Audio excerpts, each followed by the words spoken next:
আমার কাছে না রান্নাটা কখনোই কঠিন মনে হয় না। কঠিন মনে হয় সব কিছু রেডি করে একদম পুরো রান্নাঘরে যাওয়াটাই আমার কাছে সবচেয়ে বেশি কঠিন মনে হয়। Hello viewers, welcome to my new video. আশা করি সবাই অনেক ভালো আছেন আর আমি অনেক ভালো আছি। আজকে একদম কচি পাঠার মাংস কীভাবে অল্প মশলায় এবং ঘরোয়া মশলায় তাড়াতাড়ি রান্না করা যায় সেটাই আজকে আপনাদের সাথে শেয়ার করবো। আমার এই ভিডিও দেখার পরে যে কেউ এই কচি পাঠার মাংসটা রান্না করতে পারবেন একদম ঘরে সহজ উপায়। আমি প্রথমে জাস্ট লেবু দিয়ে মাংসটাকে 30 মিনিটের মতো মেরিনেট করে রেখেছি। জাস্ট এটাই আমার সিক্রেট, আর কোনো স্পেশাল মশলা ব্যবহার করি নাই যেটা আমাদের হাতের নাগালে কখনোই থাকবে না। প্রথমে মাংসটাকে 30 মিনিট লেবু দিয়ে মেরিনেট করে রাখার পরে দিয়ে দিলাম পেঁয়াজ বাটা, আদা বাটা আর রসুন বাটা। তারপরে এর মধ্যে একে একে দিয়ে দিলাম হলুদের গুঁড়া, মরিচের গুঁড়া, ধনিয়ার গুঁড়া এবং কাঁচা জিরা বাটা। সব ধরনের মশলা দিয়ে সুন্দর মতন মাখিয়ে এটাকে রেখে দেবো 10-15 মিনিটের মতো রেস্ট।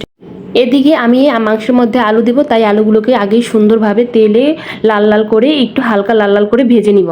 আলুগুলোকে এপিট ওপিট করে লাল লাল করে ভেজে তুলে নেব। আর ওই একই তেলের মধ্যেই দিয়ে দেব আমি আগে থেকে কেটে রাখা টমেটো কুচি। তারপরে এর মধ্যে দিয়ে দেব তেজপাতা, দারচিনি, এলাচ এবং দিয়ে দেব কিছু জিরা।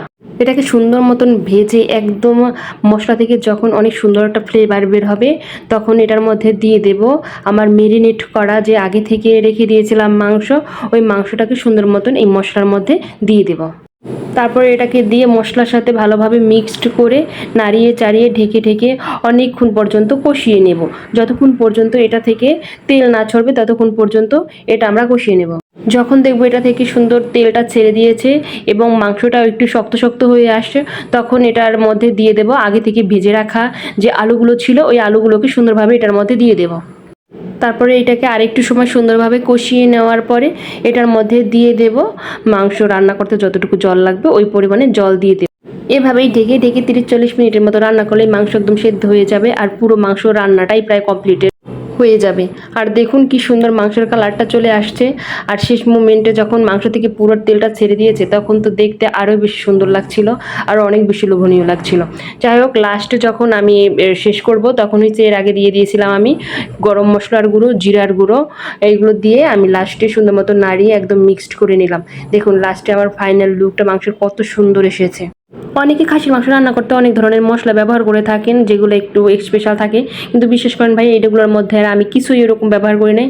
আর খেতেও জাস্ট অসাধারণ ছিল, ফাটাফাটি ছিল। দেখুন লাস্টে কি সুন্দর গ্রেভিটা হয়েছে আর খেতে অনেক বেশি ইয়ামি ছিল। যারা অনেক ধরনের মশলা, টক দই, গোলাপ জল এগুলো দিয়ে ব্যবহার করে খান তারা অ্যাটলিস্ট আমার এই লেবু মেরিনেট করা মাংসের রান্নাটা একবার খেয়ে দেখেন, অনেক মজা, অনেক ইয়ামি থাকে। টাটা সবাইকে।